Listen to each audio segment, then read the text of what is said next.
அனைவருக்குமே வணக்கம். சற்று முன் கிடைத்திருக்கக்கூடிய ஒரு மிக மிக முக்கியமான செய்தி ஒன்று வெளியாகி உள்ளது.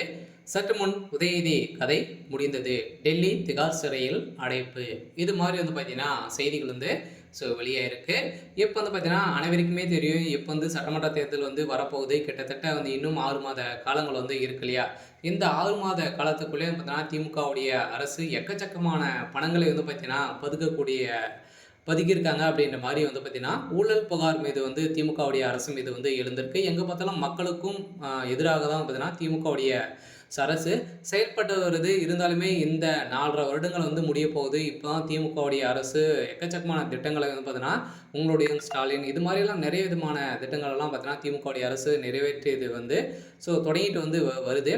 இருந்தாலுமே இந்த புகாரின் மீது பார்த்தீங்கன்னா, அதிரடியாக இந்த பணங்கள் அனைத்தையுமே பார்த்தீங்கன்னா மிகப்பெரிய இந்த திமுகவுடைய அரசில் ஒரு மிகப்பெரிய ஊழல் நடந்திருக்கு அப்படின்றத திமுகவுடைய அரசு மீது புகார் எழுந்திருக்கு. இந்த புகாரின் அடிப்படையில் இப்போ அதிரடியாக திமுக சேர்ந்த அமைச்சர்கள் அதே மாதிரி திமுகவுடைய தலைமையகத்தில் தொடர்ந்து பார்த்தீங்கன்னா ரைடுகள் நடந்திருக்கு. அதே மாதிரி திமுகவை சேர்ந்த அமைச்சர்கள் திமுகவில் இருக்கக்கூடிய முக்கிய புள்ளிகள் அனைவருடைய சொத்து மதிப்புகள் அனைத்தையுமே பார்த்தீங்கன்னா இப்போ நீதிமன்றத்தில் சமர் செய்யணும் அப்படின்ற மாதிரி இப்போ அதிரடியாக உத்தரவு இட்டிருக்காங்க.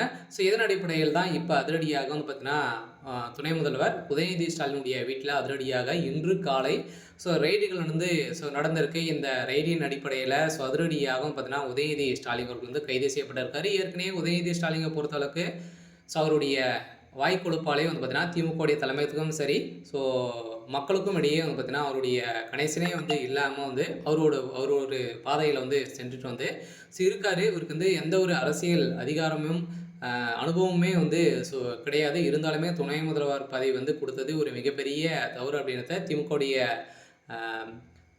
உட்கட்சிக்குள்ளே ஒரு சில சலசலப்புகளும் ஏற்பட்டு வந்திருந்தாலுமே இப்போ அதிரடியாக உதயநிதி ஸ்டாலின் எதனால் கைது செய்யப்பட்டிருக்காரு அப்படின்னு பார்த்தீங்கன்னா அவருடைய வீட்டில் ரைடு நடந்திருக்கு அமலாக்கத்துறை.